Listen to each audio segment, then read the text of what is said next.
de la cual estamos. Ahí está. Al área sobre el cual al tema sobre el cual estamos hablando. A ver si Ricardo está hoy en el Ateneo. A ver, Richard, no te veo. Acá está. Hoy el Ateneo lo va a dirigir Ricardo Coveñas. Ricky es, bueno, nos conocemos hace rato, es uno de los coordinadores del Departamento de Imágenes de CEMIC, además trabaja en otros lados, mucha experiencia en columna, mucha experiencia en intervencionismo espinal también. Así que bueno, Richard, dos palabras antes de largar. Creo que el tema que elegiste para mí siempre es una dificultad. Eh, está bueno encararlo principalmente por esto, ¿no? Pues es un tema difícil para el radiólogo, sobre todo para los que hacemos, a veces no estamos tan en tanto, los que informamos columna, no siempre estamos al tanto del médico de lo que está buscando. Y lo que son las espondiloartropatías axiales pueden ser o en un paciente que se conoce, o a veces estamos nosotros, somos los que tenemos que alertar sobre la posibilidad. Así que me parece interesantísimo el enfoque que le da el artículo y obviamente haberlo elegido. Richard, te paso la palabra a vos, así que somos todos oídos.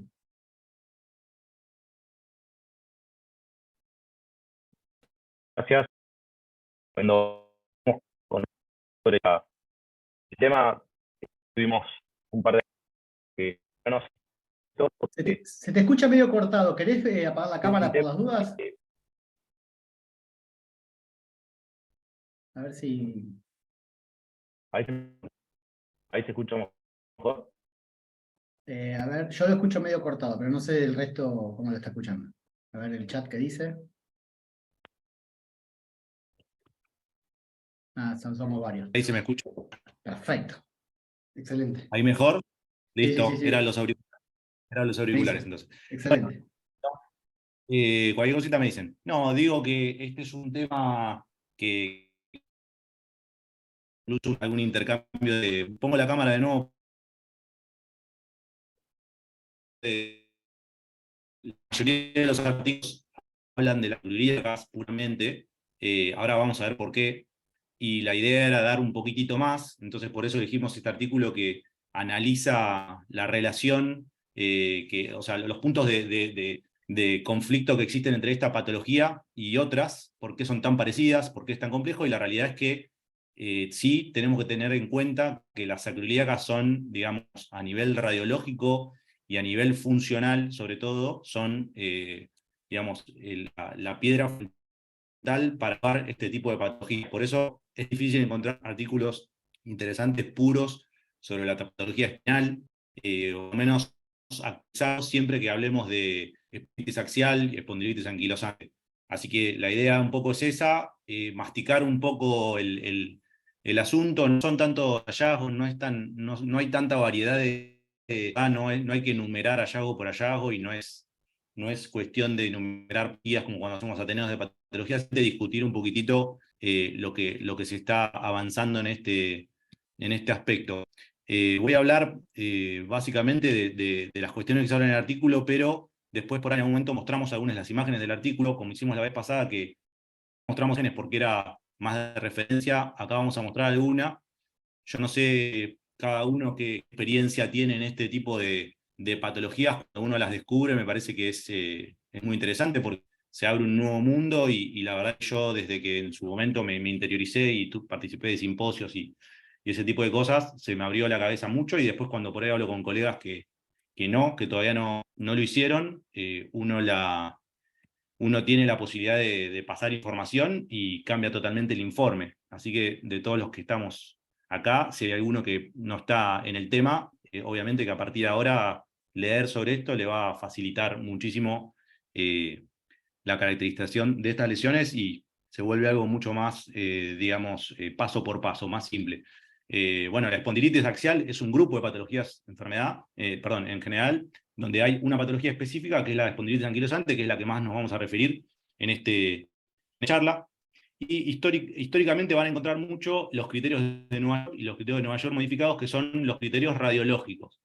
Lo que pasa que con el avenimiento de las nuevas terapias lógicas, el criterio radiológico puro se queda un poco atrás, porque tenemos que encontrar patología precoz, o sea, hallazgos precoces que nos hablan de enfermedad temprana. Y ahí es donde estos medicamentos pueden hacer una gran diferencia. Eso se ha vuelto tan importante, la resonancia magnética, obviamente con el paso del tiempo. Y el grupo ASAS, que es uno de los grupos que evalúa las espondiloartritis, es el Assessment of Spondyloarthritis International Society, era una clasificación que la va modificando. La última más importante es del 2017, y bueno, la va modificando. ¿Por qué? Porque también empiezan a aparecer nuevas secuencias, resonadores con más capacidad, con mejor definición, con mejor señal ruido, y esto nos permite hacer otro tipo de evaluaciones.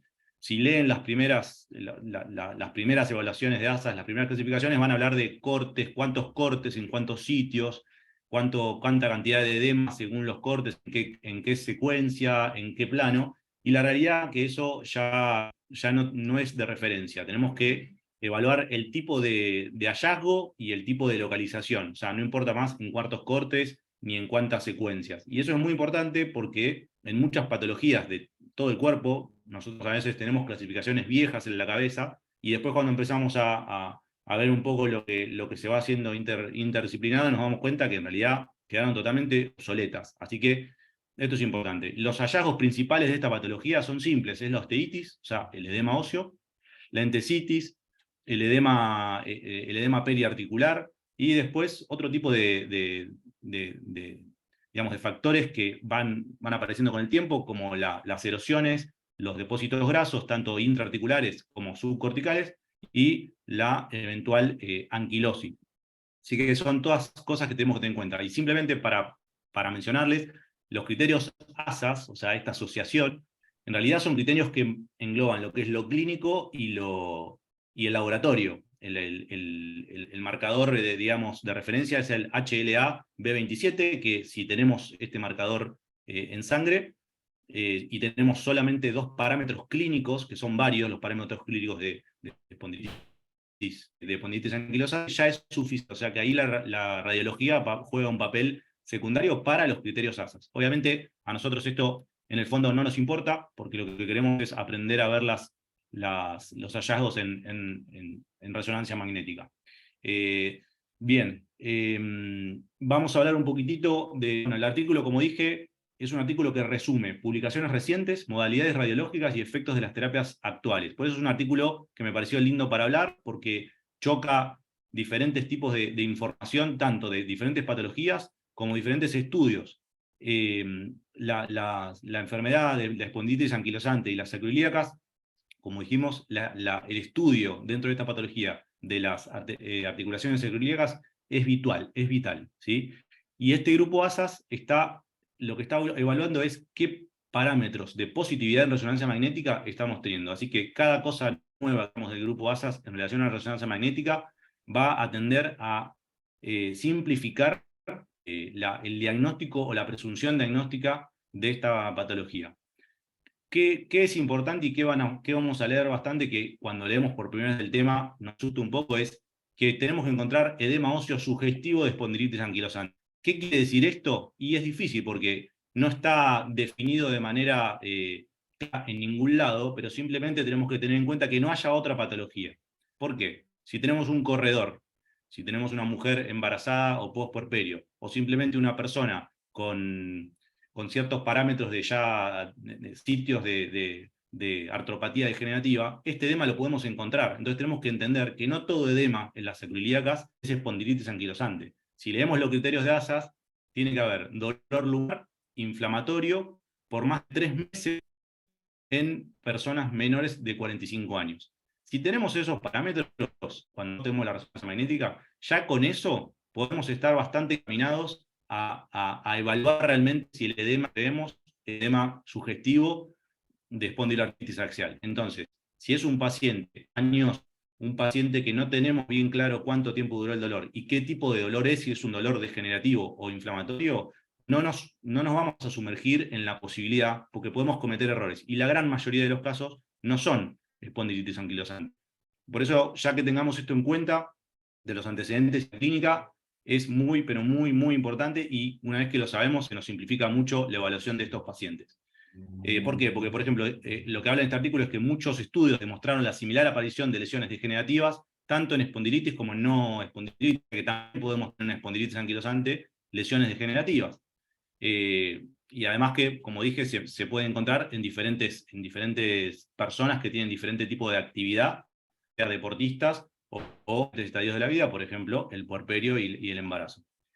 El edema, entonces, que tenemos que encontrar es un edema profundo, es un edema focal, pero mal definido, afectación subcortical y con extensión hacia la profundidad. Obviamente que hay otras lesiones, como dije, dentro de ellas están las lesiones por estrés, que también puede generar este tipo de edema, pero lo mismo, una lesión por estrés se da o en un hueso insuficiente o en un hueso, digamos, ya degenerativo, con menor cantidad de trabeculado óseo. Por lo tanto, sabiendo esto, nosotros no vamos a entrar en esta duda diagnóstica.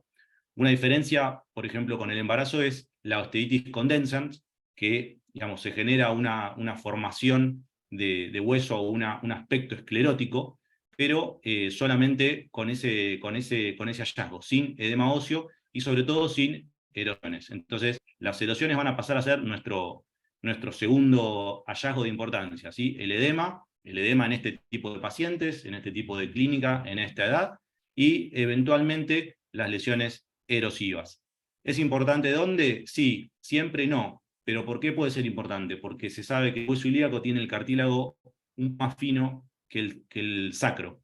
Por lo tanto, es más habitual que tengamos primero la lesión en el ilíaco y luego la lesión en el sacro. No es excluyente, no es siempre igual, pero es un hallazgo que tenemos que tener en cuenta. ¿Es importancia la repetición o el seguimiento por resonancia magnética? Hay estudios que dicen que sí, otros estudios que dicen que no.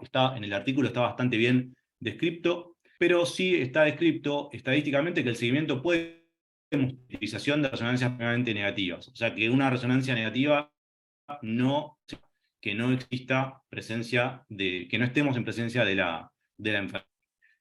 Bueno, después, sacando el edema, que como leímos en el artículo y como podemos sospechar los radiólogos, es más visible en las secuencias con supresión grasa, sobre todo las secuencias STIR, no muy pesadas, pero tampoco muy livianas, hay que ir viendo en el resolador, pero el STIR habitual que usamos en hueso es bastante útil. Después, los cambios estructurales los vamos a ver en la secuencia T1, que va a ser sumamente útil, y después, obviamente, en tomografía y en placa.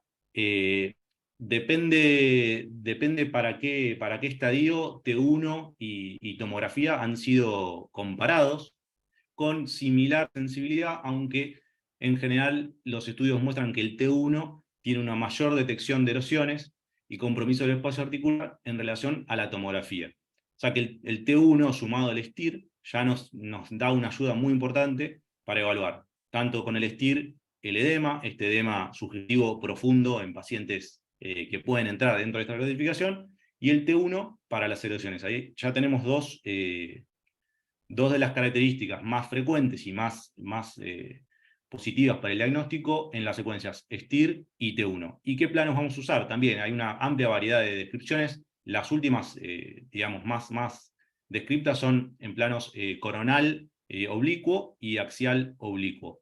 Van a leer también que hay algunas resonancias, hay unos protocolos que se hacen con secuencia de cartílago. Eso depende mucho del resonador que tengamos. Los DP bien pesados o los FA-Fileco, hay gente que los usa para muñeca, para hombro. Hay veces que esos DP o esos FA-Fileco salen muy, muy sucios y siempre vemos lesión, ya sea condral hialina o condral fibrosa. Por lo tanto, yo en general no les tengo mucho aprecio a esas secuencias porque a veces me embarullan más de lo que me dan, pero son secuencias lindas y que a veces confirman el diagnóstico. También existen otras secuencias de cartílago de diferentes equipos, se puede probar. Yo creo que con el T1 y el STIR ya es, digamos, un 90% de lo que necesitamos ver, ya lo podemos ver. Y después tenemos otros hallazgos que son, por ejemplo, el depósito graso. El depósito graso puede darse en dos lugares. En un estadio subagudo, o sea, no temprano, se da en los lugares donde hubo edema, o sea, en las lesiones tempranas por edema, y en las lesiones y en los focos de erosión, o sea, el llenado, digamos, de señal grasa en los focos de erosión. Así que este hallazgo, la presencia de depósito graso, en estos dos lugares va a ser un nuevo hallazgo que vamos a tener que tener en cuenta. Cuando lo empezamos a ver, a medida que lo empezamos a ver en más pacientes, empieza a ser más evidente y es más simple diagnosticarlo, pero la verdad que al principio es difícil, y además los artefactos acá están a la orden del día y nos pueden confundir muchísimo. Richard, te corto un toque. Te hago una consulta. Vos que aprovecho que tenés, sé que tenés mucho contacto y mucha experiencia con la gente de reumato, por lo menos allá. La consulta es, ¿tenés algún, si tenemos que plantear ahora hacer un protocolo? Porque pasa mucho esto que vos decís, ¿no? Estamos informando columnas y vemos edema. Y sabemos, como bien dijiste, y como dice el artículo, que no todo edema es una espondilitis anquilosante. Entonces, y vos tenés que decir, bueno, listo, le hago un estudio específico para esto. ¿Cómo armarías un protocolo rápido o lo más sensible y específico buscando focalizando la patología más que nada? En resonancia. Sí, en rezo. Y después te hago otra pregunta Eh, de cosas. Mirá, un coronal oblicuo, cosa de ver bien las superficies articulares y no mezclar el borde graso del posterior de articulaciones sacroiliacas con áreas de cartílago. Coronal oblicuo T1, coronal oblicuo STIR. Siempre siguiendo el eje del sacro, ¿no? Estás hablando Exacto. mencionando oblicuo en ese sentido, ¿no? Exacto, sí, depende del paciente, la morfología del paciente, Claro. ¿no? La anatomía, ¿sí? Y un axial STIR y un axial T1. Digamos, esas secuencias son secuencias básicas que nos van a ayudar muchísimo. No contraste. Y Sin contraste ya te alcanza. el contraste está descripto para ver las capsulitis y para ver alguna eventual realce, por ejemplo, por entesitis. Perfecto. A priori no suma muchísimo para nosotros, ¿sí? Está bien. Pacientes que por ahí ya son estudiados en una segunda instancia, pero la verdad que ponerle contraste a todos estos pacientes va a ser un poco engorroso. Si tenemos un centro grande o varios resonadores en varios centros, es un poco engorroso, porque esto es una patología que de pronto, si un lugar se hace buena fama, digamos, de poder verla, vamos a tener un montón de pedidos. Y la verdad que no cambia tanto no cambia tanto por lo menos lo que necesitamos es el hallazgo temprano. Pero sí, Perfecto. lo vamos a encontrar, lo vamos a leer, que el contraste está indicado eventualmente. Y lo otro que te hago es una pregunta y ya te dejo seguir, es, los criterios de Nueva York son radiológicos, son de radiología convencional. Los de ASA Claro, incluye la resonancia. Eso es exacto. secundario a que la RX se quedaba corta en sensibilidad, no así en especificidad. ¿No? Vos corregime. Sí, en La consulta es realidad, en cuál. Sí, detección decime. temprana. Perfecto, en En detección detección temprana. temprana. Exacto, ahí estuvo mejor. Uno cuando habla con los reumatólogos, nota que ellos miran, creo yo, y esto aprovechamos que hay varios chicos que se están formando, qué sé yo, hay poca, tengo la opinión mía, es que hay poco entrenamiento en ver placas. Y a veces uno habla con los reumatólogos y ellos vienen con la placa en la mano, no con la resonancia. No sé qué opinión tenés al respecto. A mí me genera envidia lo bien que ven las placas ellos, yo que hace rato no me pongo a ver RX. Y uno es más Sí, a dependiente mí también. de la reso. No sé si pensás lo mismo. Sí, sí, ellos ven tantas que la que te traen quizás digamos, te hacen dar vuelta una mirada que tenías de algo. También creo que Claro. si nos ponemos estadísticamente a ver quién ve más cosas, quizás no ven más cosas que nosotros. No, Lo que no, pasa no, es que pero. ese paciente que te traen, por ahí uno lo vería en el montón y por ahí no le llamaría tanto la atención. Pero Claro. la realidad es que, claro, justo en este caso, la placa queda un poco tarde. Por ahí, en pacientes con otro tipo de enfermedades metabólicas como depósitos de hidroxiapatita, pirofosfato o erosiones Sí. marginales en artritis reumatoidea, ellos tienen mucha cancha y por ahí un radiólogo no tan bien entrenado se le puede llegar a pasar. En este caso, ya las acrílicas son difíciles de ver por el tipo de Sí. disposición que tienen y lo irregulares que son. Quizás en eso, si tienen mucha experiencia, sí, pero bueno, la verdad que sí, ellos cuando la agarran, cuando le ven la placa, en realidad la debería poder ver cualquiera que sepa más o menos mirar una Excelente. placa de pelvis, pero sí, es verdad lo que decís. Excelente. Bueno, te dijo, sí, los chicos, si quieren ir tirando preguntas en el chat, yo las voy leyendo después, así que cero problema. Todo tuyo. Seguí el Dale, recorrido porque bárbaro. es joya. Igual voy a hacer un resumencito. Sé que voy rápido, pero quiero hacer mucho hincapié en las cosas importantes para que sea lo que nos llevamos, no de este tema, sino del artículo. El artículo me parece difícil de leer, pero muy interesante porque mezcla todo. O sea, lo Sí, mezcla todo y te lo cuenta bien. Y a mí me gustó mucho la parte de tratamiento, la verdad que es algo con lo cual no tengo roce, entonces ver que tiene relevancia radiológica el tratamiento siempre es importante, porque me parece a mí que el radiólogo ya venció la barrera de ser el que informa o el que diagnostica. También hay cuestiones pronósticas en nuestra especialidad, entonces empezar a meter ese info en nuestro expertise me parece fundamental. Totalmente. Y después, bueno, acá el conflicto inicial que teníamos para elegir el artículo, lamentablemente, en lo que está descrito, no tiene tanta importancia el esqueleto axial, la columna en la evaluación de esta patología inicialmente. Entonces, por eso en general en los scoring no se menciona, hay scoring, de hecho en el artículo están mencionados, hay muchos scoring que puede incluir cambios espinales, pero no es algo sustantivo, o sea, no es algo que cambie realmente la evaluación de este tipo de pacientes. Obviamente que los hallazgos que hay en la columna, como los sindesmofitos, son un hallazgo característico, son diferentes a los osteofitos, ahora lo vamos a ver cuando terminemos, lo muestro en alguna imagen, y es muy lindo radiológicamente, pero en relación a cómo cambia la historia de la enfermedad o la terapéutica, no parecería estar por ahora teniendo una implicancia, por eso los scoring es, digamos, no está incluido en todos. Una patología que nombra el artículo es la enfermedad de Forestiero o DISH, que es la hiperostosis esquelética difusa, y lo que se genera es una osificación continua de los ligamentos y entesis del esqueleto axial, y los sindesmofitos suelen ocurrir en la columna torácica. Esto es bien característico del DISH y no tan característico en la espondilitis anquilosante, por eso lo menciona como un diagnóstico diferencial.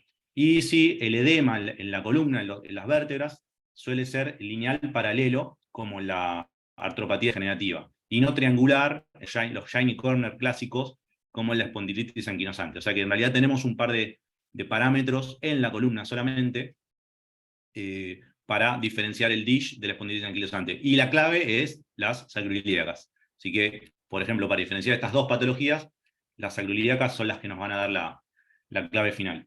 Y en cuanto a lo que decíamos recién de la respuesta terapéutica, los anti-TNF y los anti-interleuquina 17 son efectivos clínicamente, lógicamente, aunque no se da una resolución total. Lo que hacen es retrasar el avance de las lesiones. Habla en el artículo que hay estudios que muestran controles 12 semanas post-tratamiento, la mejoría de las erosiones, y el backfilling, este depósito de grasa que se evidencia en la resonancia, aunque sin tanta mejoría clínica. Acá también hay una cuestión, la funcionalidad y la clínica del paciente no siempre está atado ni a la mejoría radiológica ni a los hallazgos de la patología radiológica. Y eso lo tenemos que saber porque por eso existen estos controles seriados que pueden tener cierta discordancia con la clínica.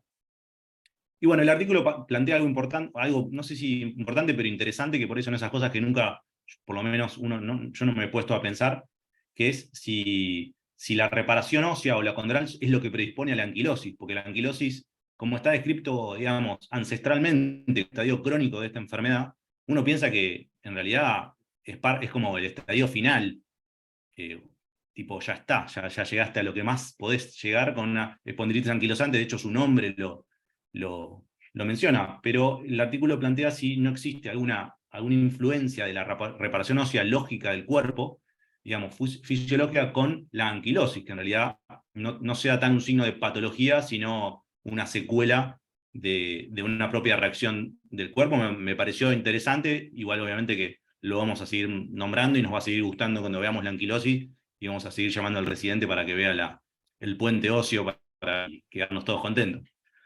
Que Pero uno a bueno, veces, perdón, uno a veces va, se emociona de ver cosas como, tal cual se ven en los libros, pero uno después uno tiene que hacer el ejercicio de decir, bueno, las cosas están descritas así hace 100 años, y hoy la imagen que vemos nosotros quizás la estamos viendo en estadios que ni se imaginaban poder ver antes. Entonces, si bien es emocionante y siempre buscas a alguien a quien mostrárselo, es verdad esto que decís, ¿no? De estar atentos a que estamos viendo cosas en estadios evolutivos que antes no se veían.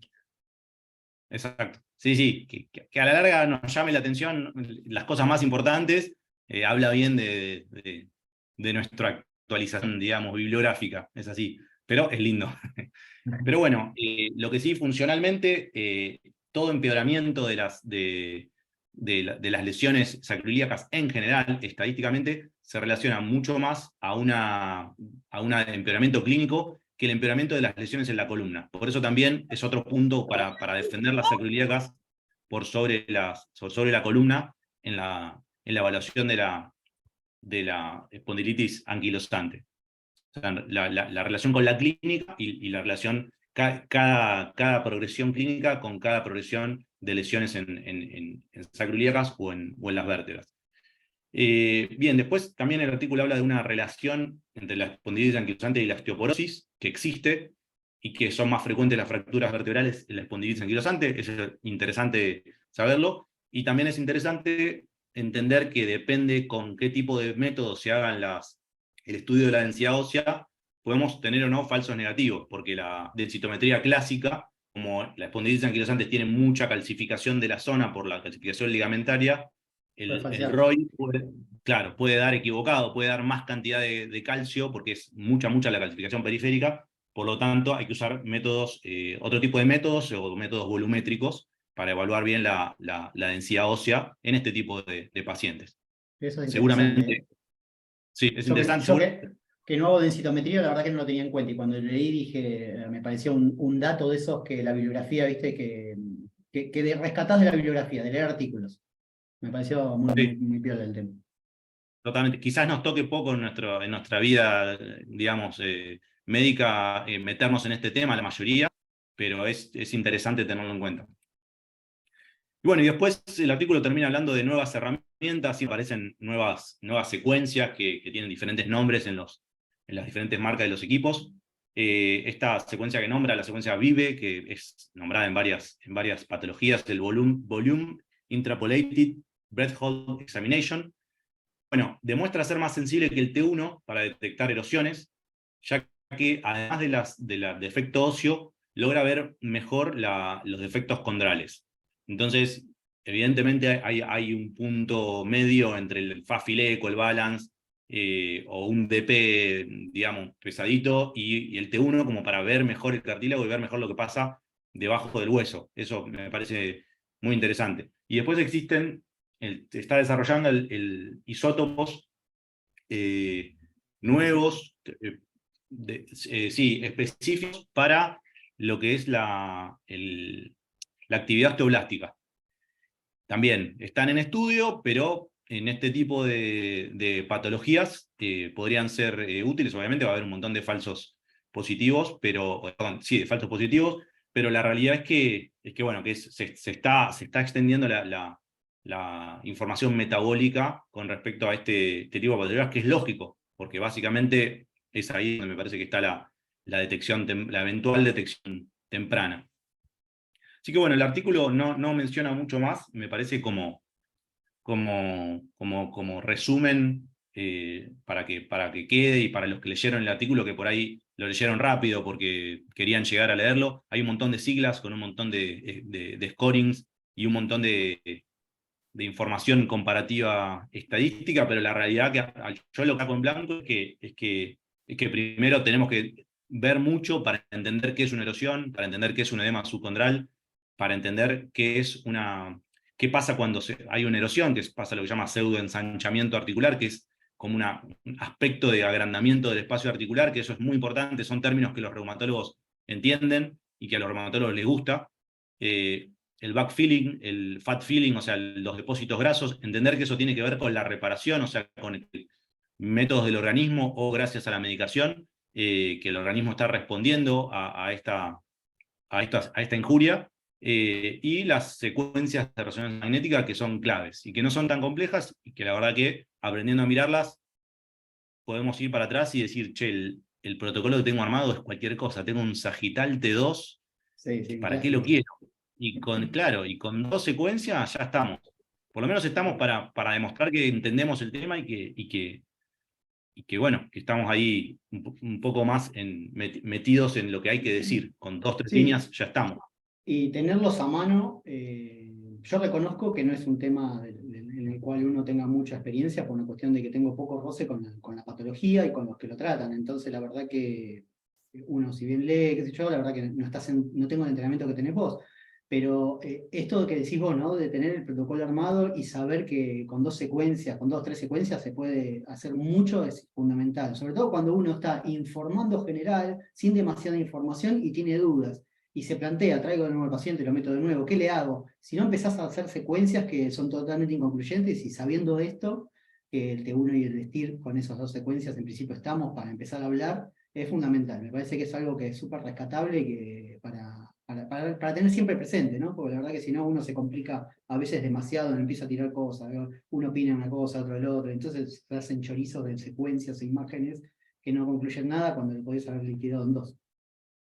Sí, y además que Quizás. si vamos a tener en cuenta lo que dicen los reumatólogos, el paciente que entra dentro de esta órbita de hallazgos es un paciente muy, muy puntual. O sea, no es cualquier paciente, no es paciente, o sea, hay dolor sacroiliaco a montones, Sí, por montones de causas, y entonces está en nosotros detectar cuándo tenemos que prender la alarma ASAS, digamos, y decir, bueno, acá me meto en lo que estuve leyendo. Porque el resto van a ser más intuitivas por conocer de imágenes, digamos, y por relacionarlo con la clínica.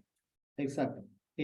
No sé, si hay alguien que quiera preguntar algo, la verdad que veo un montón de gente conectada, lo cual siempre está bueno. Si alguien quiere preguntar, aprovechar a Richard o discutir algo de que no le pareció o no estaba de acuerdo en el artículo, es el momento, porque la verdad que me... Se escuchó bien, ¿no? El chat que decían que se escuchaba cortado, pero Sí, sí, te digo, yo lo escuché bien, no sé si eran las ganas de perfecto. escucharlo, pero bueno. Ahí veo algunos conocidos, así que podría, no los quiero hincar a que pregunten ellos, como por ejemplo Pablo Sartori, que lo veo por ahí dando vueltas, que está muteado, pero si no, a ver, ¿alguna pregunta? ¿Alguien que tenga alguna duda, algo para opinar o para agregar, ¿no? Decía, hay gente que, la verdad que yo lo vuelvo a decir, no es la patología que más veo, por lo cual siempre me gusta escuchar opiniones de la gente que ve más de esto.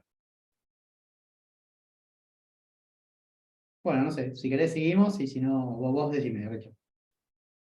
No, puedo mostrar, a ver si Sí, se ve. estás como co-hosting, me parece. Bien. O si vos, si no, si tenés el artículo ahí, Tincho, porque tengo acá que ver cómo compartir, Eh, que me pide. sí, pará. Yo no la tengo clara con Zoom, A pasó ver,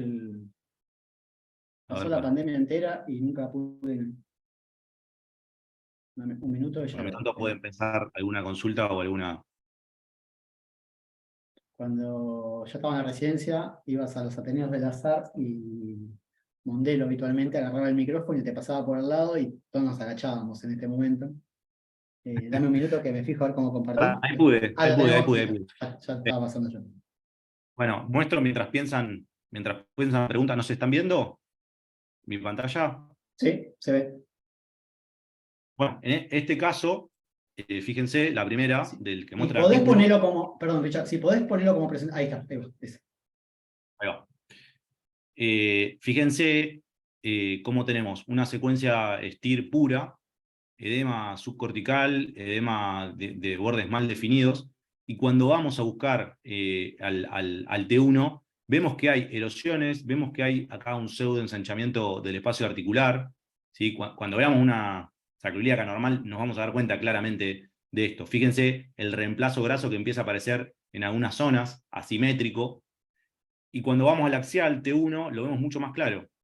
Toda esta zona de erosión ósea de los dos lados, y esto, digamos, mala delimitación de lo que es el espacio articular. No queda claro dónde empieza y dónde termina. Bueno, y comparen, por ejemplo, con esta era esta es una clásica osteitis condensans, donde no tengo ese edema focal subcortical, es un edema más, digamos, más difuso. Tengo esta pseudo formación de hueso, que empieza acá en el ilíaco, pero el espacio articular está totalmente respetado, fíjense.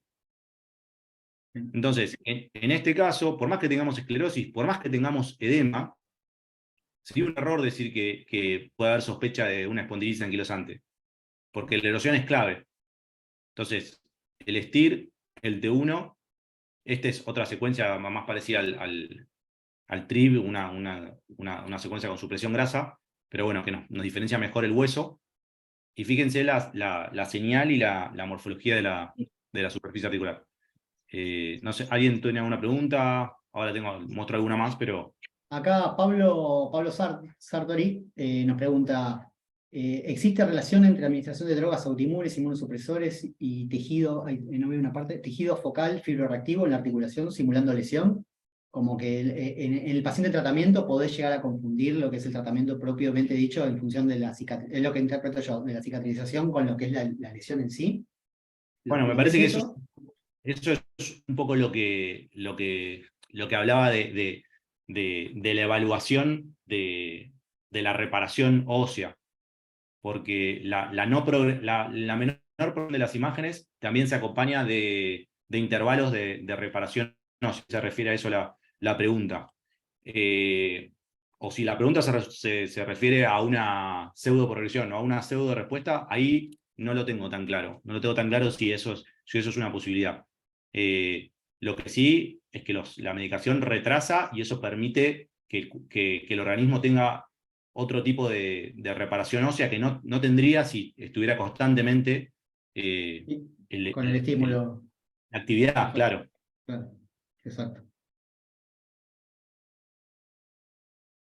En este caso que muestra en el artículo, muestra las shiny muy lindas, muy bien delimitadas, Son las que queremos ver todos. son las que queremos ver todos. Pero bueno, lamentablemente un estímulo no estarían siendo tan importantes para el paciente. Tal cual. Y bien, y esto que es muy lindo también, que es algo que, digamos, deberíamos manejar todos, es la diferencia entre los osteofitos y los sindesmofitos. Acordarnos que el osteofito sale, digamos, horizontal, para decirlo en criollo, y el sindesmofito sale no de la esquina superior o inferior de la vértebra, sino un poquitito más proximal o distal. Entonces, y sale más vertical que horizontal, que esto es algo que podemos evaluar, que podemos hablar en un próximo Ateneo, porque son nociones básicas que también, una vez que uno las descubre, dice, qué burradas que estuve poniendo todo este tiempo. Pero Sí, me parece, totalmente. clave. Y yo cuando terminé de leer el artículo, después dije, me abrió una puerta, que es el tema de que cuando te vienen a preguntar los reumatólogos, los clínicos, si puede ser una espondilitis anquilosante u otra de las SCA, las SPA, perdón, decís, uy, menos mal que no me metí en el resto, porque la verdad que hay un montón de cosas parecidas cuando empezás a mirar la columna de estos trastornos. Entonces, la verdad que se abren puertas para seguir hablando de un montón de subcapítulos de esto, que es re Totalmente. interesante. Sí. Bueno, y esto es un poco lo que mostraba, no hay mucho más que mostraba el artículo, eran poquitas y más.